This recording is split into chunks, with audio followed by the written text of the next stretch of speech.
Are you looking for different ways to understand how people buy? Or what are the 27 different triggers that make people buy? This is going to be the podcast for you. My name is Siddharth Rajsekar. I've helped more than 20,000 people sell products online.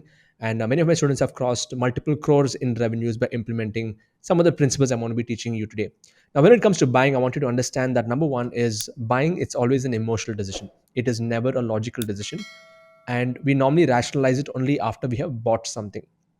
So in this podcast, what I'm going to do is I'm going to share with you 27 factors that make people buy. I want you to take notes. Even if this is you're listening to as an audio or a video, make notes and understand how you can incorporate these 27 different factors into your own sales process. Even if one or two of these you're able to implement, you'll start to see better sales in your overall business, whether you're selling products or you're selling services or you're selling consulting or you're trying to sell an idea to others. Okay, so the first thing that make people buy, the first factor, this not does not apply to all industries, but it applies to some. It is fear. Fear psychology. A lot of us, we go and buy things because we want to avoid pain, and we want to uh, you know overcome that particular pain or avoid that pain by purchasing a product. An example of this would be, for example, insurance. People who are selling insurance, so what are they selling? They're selling with fear, saying that, okay, what if you are not alive tomorrow? What if you have to protect your family? Buy this insurance product. So this cannot be applied in all products, but this is one of the factors where if you're able to show the pain of what people are going to experience, they will be in a better position to make a decision to buy. Now, the second factor that make people buy is desire. Desire is the opposite of fear. So, like how you can, you know, travel the world and live a luxurious lifestyle. Now, there's an element of desire there. There's no fear. Luxury products, luxury brands, tourism, all of these ride on the emotion of desire and creating desire in the minds of the audience.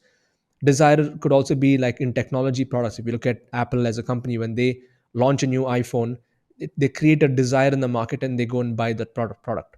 So think about whether you can use fear or desire. The third thing that people aspire for, the factor that make people buy, is the aspect of safety. If they know that by buying a product or service they're going to be safer, it's connected to fear, but it's more specific to being safety as the main point, they will also buy. The fourth factor that make people buy is a sense of adventure. Okay, if they're going to experience something new, and if your product or service showcases that, then you can use this as the emotion.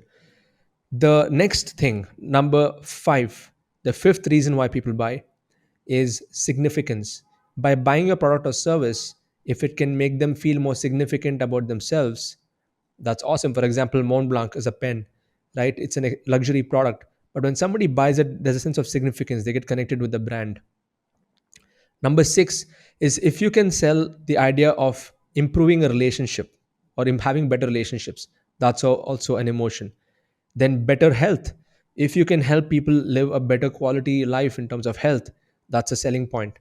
Success. People also aspire to be successful. So if your product or your service assures somebody's success in whichever problem that they're facing, they will go and take action on that. Then we have ninth point is purpose. People are looking for purpose. If they buy a product or service, if it's going to be helping them fulfill their bigger purpose in life, then they will go for it. See, charities and religious organizations and stuff like that that collect money for different projects, what they do is they ride on this emotion. So many organizations say that this project is coming up. If you make an invest, if you give charity for this, it's going to be beneficial to so many others, and you're going to feel good about yourself.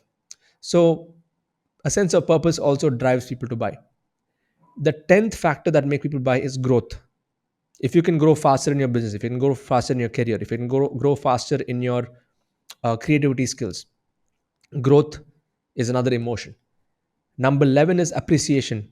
By you buying that product or service, if you're going to be appreciated more by others, that's also a reason to buy. If you look at Louis Vuitton and all these different fancy cars and sports cars, the reason why people buy is, yes, they want to experience it, but they're going to be appreciated by others also. Number 11 is if you can save your time, that's a very good selling point. Okay. If you look at Amazon Prime, you can either buy a product on Amazon, directly get it shipped to you, Or if you use prime as an option, it comes to you faster. People normally go for that. So that's also a selling point. Connected to saving time is faster. Anything that can get work done faster, that's another emotion. Something that can be done better, that's another trigger. Something that can be done cheaper than somewhere else. Something that can help you have better security. Something that can help you be more attractive in the market. Something which is more comfortable.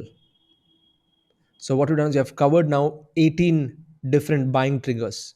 I'll refresh the 18 and we'll come to the last 9.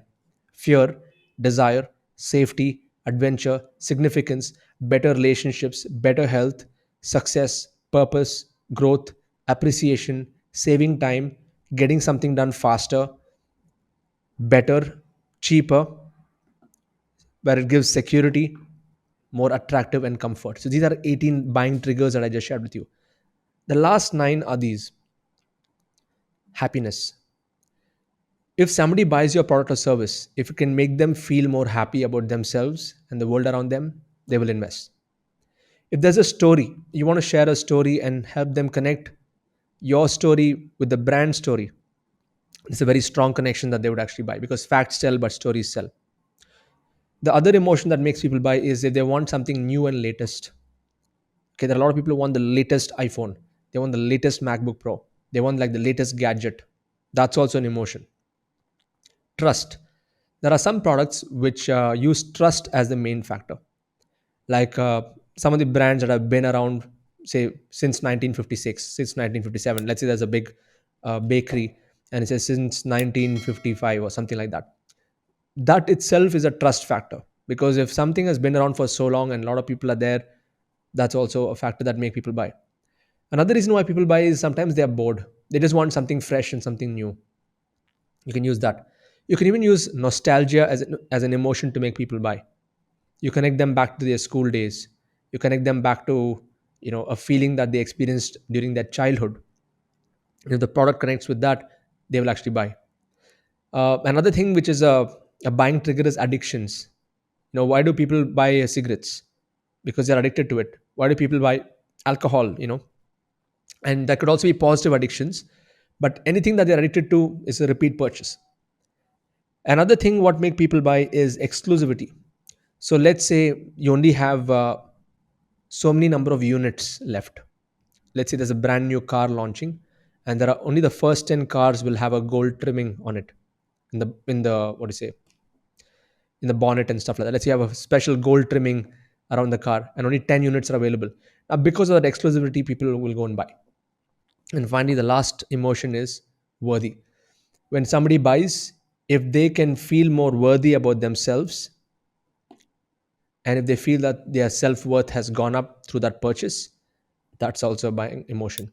So what I've shared till now are the 27 triggers or factors that make us buy. What I would like you to do is take any one of these 27 triggers, or even a group of them, and see if you can use that to communicate in your marketing and your messaging. Because ultimately, people don't buy features, they buy the outcomes. The person who wanted to buy the drill did not want to buy the drill, he wanted to make a hole. So don't talk too much about the features of your product. Talk about how the features can benefit them. That's the difference between features and benefits. So once you get this, I'm sure you're going to get much better sales to come. Wish you all the best, and I'll catch you in the next episode. Siddharth Rajsekar here once again. And if you're listening to this on any different podcasting network or channel, please make sure that you subscribe to this channel and for more episodes like this. And also, please share your notes on social media, on Instagram, Facebook, other places, and tag me so that I know that you have heard this episode. All the best, and catch you in the next one.